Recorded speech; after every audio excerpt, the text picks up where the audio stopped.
Айдың күннің аманында, мынандай тыныштық заманда қазақтың өрімдей жастары қару кезеніп, жихад деп ұрандап Сирияға аттанды. Мұның бәрі барша қазақтың қабырғасына батты. Оңы мен солын танымайтын, ойын балаларының жатағымның жетегінде кеткен өкініштақ. Сан ғасырлық тарихы бар, салты мен дәстүрлі діннен қол үзіп, бүлдіргі діни нанымға санасы уланып, кейбір ата-аналардың балаларының болашағына балта шабылды. Саясиланған діни ұстанымдардың құрбанына айналды. Ассалаумағалейкум ардақты ағайын. Ұлттық арнада иман айнасы. Кезеп тұрған қаруыңмен қалай жансыз жандарды өлтірген боласың? Мен де солардың бірі болып кете беремін. Бір шаңырақтың шырғадаңы өзге діннің шырмауына түсіп, таяу шығыс елдерінде қару кезеніп, кейін қолжаулыққа айналған жастардың ісі. Бұл елді алаңдатып отырған қоғамның назарындағы мәселе. Өнер иелері мұны театрдың, сахнаның, драматургияның күші арқылы, жан шырылы қойылым арқылы жастарды тура жолға шақыруда. Бірінші адамның санасын жаулайды. Екінші, қазір мысалы материалдық құндылыққа байланысты біздің студент жастарымыздың көбінесе еріп кетіп жатқаны, олар бірде ақшасы бар жүреді, бірде ақшасы жоқ жүреді. Біреу келіп мысалы жаңа жақсы ұсыныс жасап жататын болса, мен саған ай сайын 100 000 теңге төлейін, сен осы дінді насихатта, сен осымен жүр дейтін болса, мүмкін біреуінің санасы жетер, жоқ деп айтуға, а біреуінің санасы жетпейтін шығар. Жоқ, онда міндетті түрде ол жаңағы өзінің қиыншылығына байланысты, материалдық дүниесінің жетіспеуіне байланысты мүмкін оған келісу мүмкін. Осындай дүниелерден сақ болса деп ойлаймын да, негізінде. Сондай уағыз насихаттар қазір мен жоқ емес, әрине Қазақстанда түкпір-түкпірінде бар. Еліміздің әр аумағында адасып жүрген бүлікшіл топқа іліккендер бар. Нақты саны белгісіз, ал шығыс елдеріне 150 отбасы кеткен. Олардың ойы жихад жасау. Алайда дін мамандары Сирияда жихад жоқ дейді. Ол жақта ислам атын жамылған содырлар ғана діннен бейхабар жастарды өз мақсаттарына пайдалануда. Адам баласына дін ізгілікке қызмет ету керек. Дін жаңағы имандылыққа қызмет ету керек.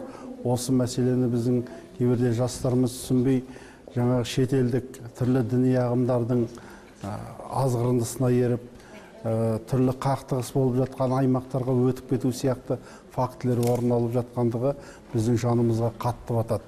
Өйткені ол біздің жастарымыз жаңағы жихад жариялаймыз деген сияқты дүние жүзінде мемлекеттерінде адалдық, тазалық орнатамыз деген сияқты мәселемен шетелге өтіп кетіп жатқан қазақ жастары, әсіресе олардың отбасыларымен, сәби балалармен өтіп кету сияқты фактілері біздің қоғамды алаңдатып отыр. Осы алаңдап отырған қоғамның назарын тағы да осы театрдың күші арқылы, сахнаның күші арқылы, драматургияның күші арқылы көрсетуді негізгі мақсат еттім. Жихад қолға қару ұстау емес, өзіңдегі жаман әдетпен күресу. Мәжбүр болған жағдайда ғана отанды қорғау үшін қару ұстау. Дінді бұрмалағандар мұны білгенімен қаперіне алар емес. Қазір көптеген теориялар бар. Қазір бүгінгі таңда 21 ғасырдың соңына қарай әлемде мемлекет институттары жойылады деген теориялар бар. Сол теорияларға қарсы 207 мемлекеттің өкілдері осы Сирияда қолына Калашников алып белгісіз мақсатта соғысып жатыр. Қазақстан тарапынан да мысалға көбінесе Жезқазған, Кентау немесе Ақтөбе жақтан Сириядан шаңы шығып жатқан бауырларымыздың аты жөнін естиміз.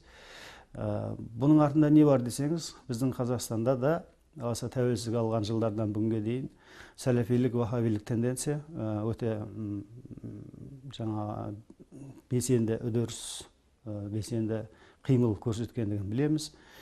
Оның саяси астары, экономикалық, әлеуметтік астарлары бар әрине. Саяси астары дейтіндігім жаһандық үдерістен біз тыс қала алмаймыз, себебі біз тәуелсіздігімізді жариялаған кезімізде, кешегі коммунистік идеологиядан шыққан кезімізде ашық қоғам екендігімізді жариялағанбыз. Сондықтан осындай біздің кейбір мемлекеттік институттардағы кетіктер арқылы Сирия менен Қазақстан арасында да коридорлардың жасалғандығын бүгін біз айта аламыз. Ең алдымен әр мұсылман таза исламды бетперде етіп, жеке мүддені көздейтіндерден сақ болуы керек. Бүгінгі ең үлкен жихад діни сауатсыздықпен күрес. Білім мен дін бірін-бірі толықтырса ғана радикалды топтың жетегіне еретіндер азаяды. Сонда ғана қарудан көрі қаламға, сойылдан көрі ғылымға сүйенетіндер артпақ. Кейінгі кезде жихад деген сөзді көп еститін болдық. Жалпы жихад дегеніміз не? Жихад сөзі қандай мағынаны білдіреді? Бүгінгі таңда шынымен де елімізде жастар ортасында жихад деген ұғымды бір жақты қарап жатқан жайттар бар. Алтынбек Отузханұлы. Алматы қаласындағы Нұр Мүбәрак Египет Ислам университетін ислам тану мамандығы бойынша тәмамдаған. Мысыр мемлекетіндегі араб тілі орталығында және Мағдат Али Лидерасатил Исламина оқу орнында магистрлік бойынша дәріс алған. Алматы қаласындағы Нұр Мүбәрак Египет Ислам мәдениеті университетінде ислам тану мамандығы бойынша магистрлік диссертация қорғаған. Жалпы ислам дініндегі жихад деген сөздің мағынасына үңіліп қарайтын болсақ, бұл жихад деген бір жақты мағына бермейді. Бұның ауқымы өте кең. Жалпы бұл жихад деген сөз араб тілінен енген сөз. Жихадтың негізгі мағынасы ыждахаттылық таныту. Яғни діттеген бір мақсатыңа жету деген мағына. Алға қойған мақсатыңа жету, мүддеңе жету деген, соған ыждахаттық көрсету деген мағыналарды қамтиды.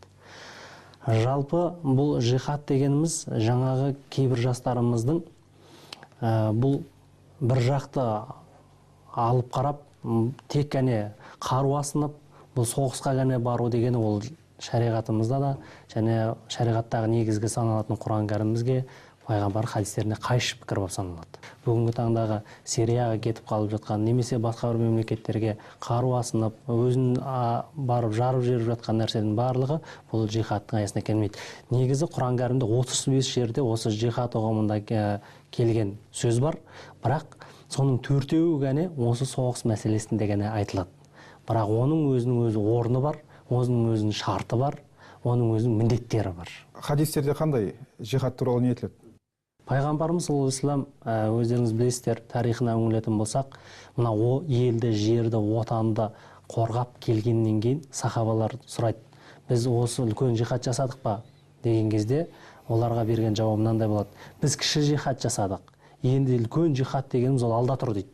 Сонда сахабалар таңғалыспен қарайды да айтады, бұл елді, жерді, отанды қорғаудан артық үлкен жихад бар ма деген кезде пайғамбар одан үлкен жихад ол нәпсімен күресу дейді. Яғни адам баласы өзінің жақсы жаққа баулып үйрету, және де сол сияқты қызғаншақтықтан, көре алмаушылықтан, осылардың барлығы жаман сипаттардан алса, ол үлкен жихад болып саналады деген екен. Мынау көп ұйқыдан, және көп уақытыңызды бос өткізуден, бұның барлығы негіз нәпсіні тәрбиелеу болып саналады да, ең үлкен жихад осы деген екен. Жастарды мына нәрсеге ескерткім келеді.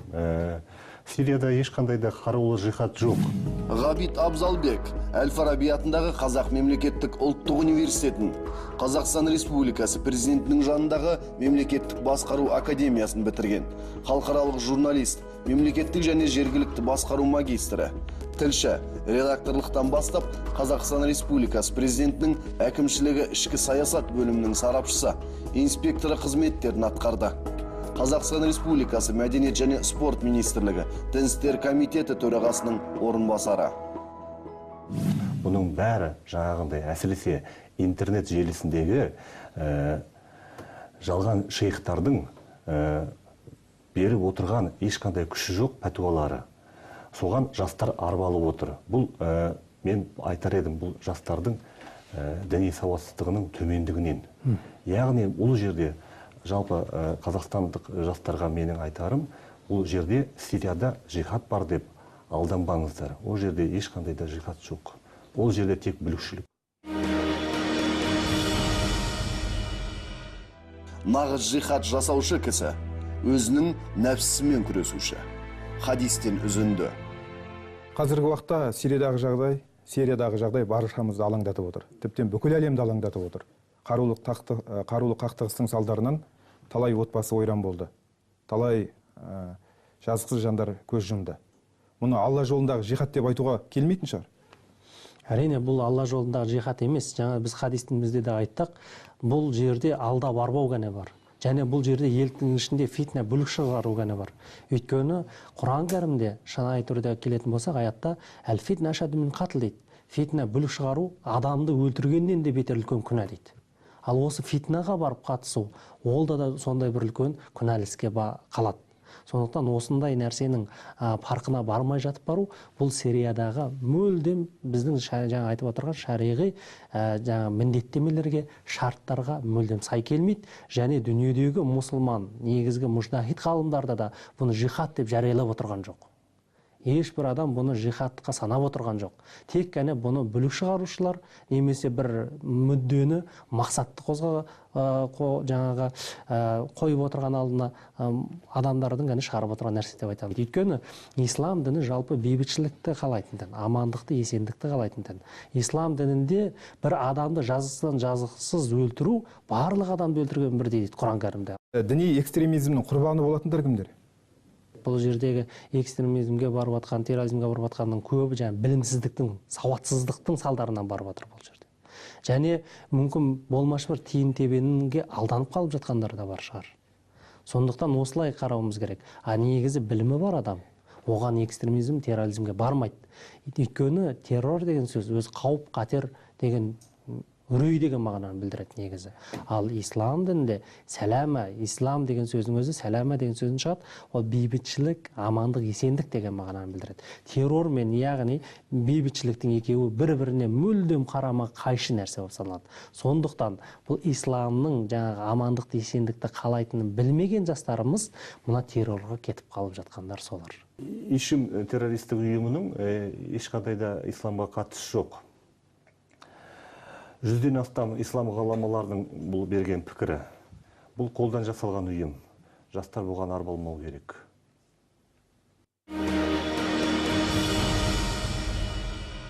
Иман сақтауға қорықпас жүрек, айнымас көңіл, босамас буын керек.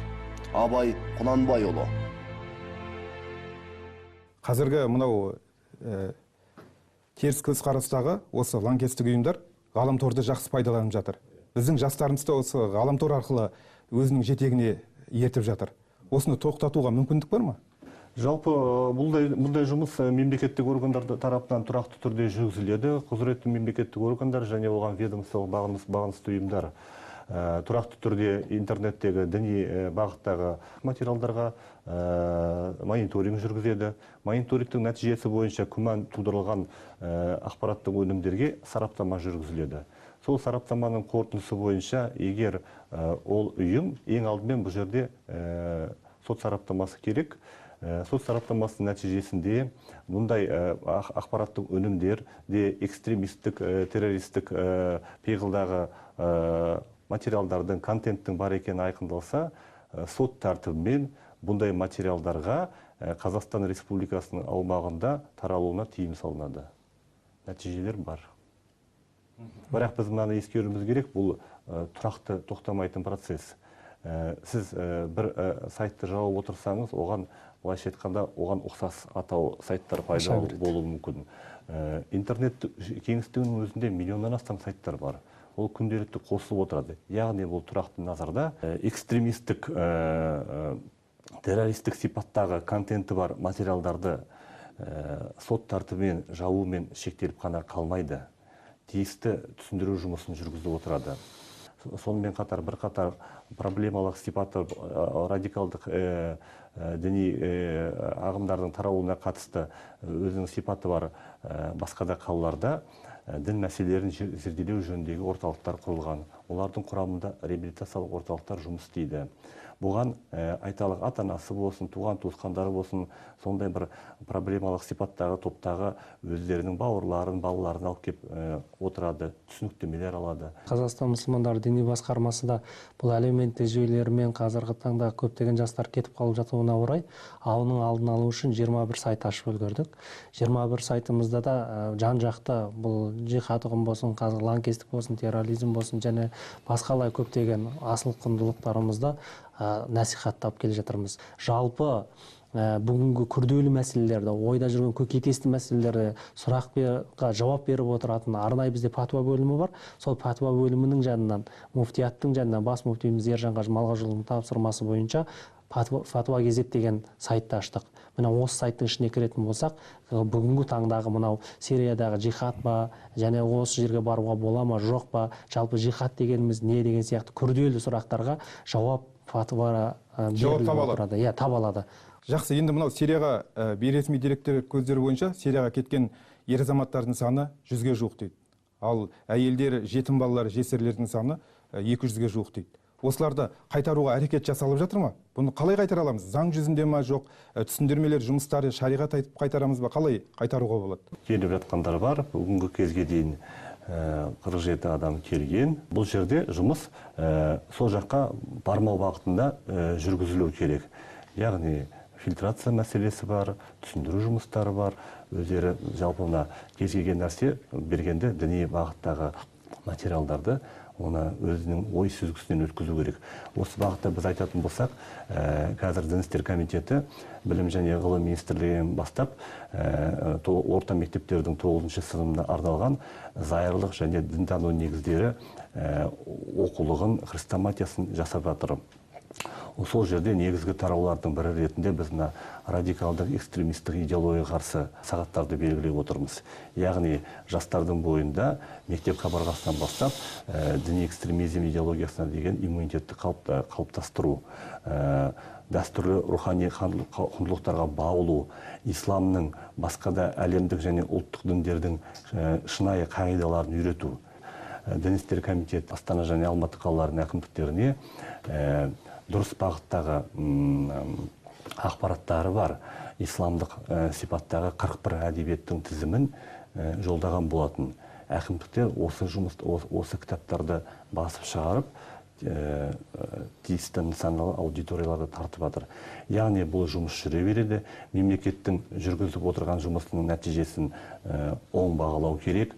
Мемлекет басшысының діни тұрақтылықты қамтамасыз етуге бағытталған міндеті аясында елімізде кешенді жұмыстар жүргізіліп жатыр. Бұның бәрі мемлекеттік органдардың, тиісті азаматтық қоғам субъектілерінің, оның ішінде Қазақстан мұсылмандар діни басқармасын тарта отырып жүргізген сындарлы, салиқалы жұмысының нәтижесі деп санаймын.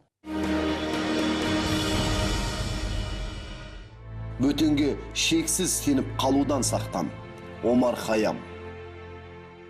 Жаңағы Сириядағы болып жатқан үлкен қақтығыс, ол жихад емес екенін түсіндіру бүгінгі өзекті мәселе болып отыр. Сондықтан оған алдын алу шаралар тек қана ғаламтор арқылы емес, басқа да ақпарат көздерімен жеткізіліп отыр ғой.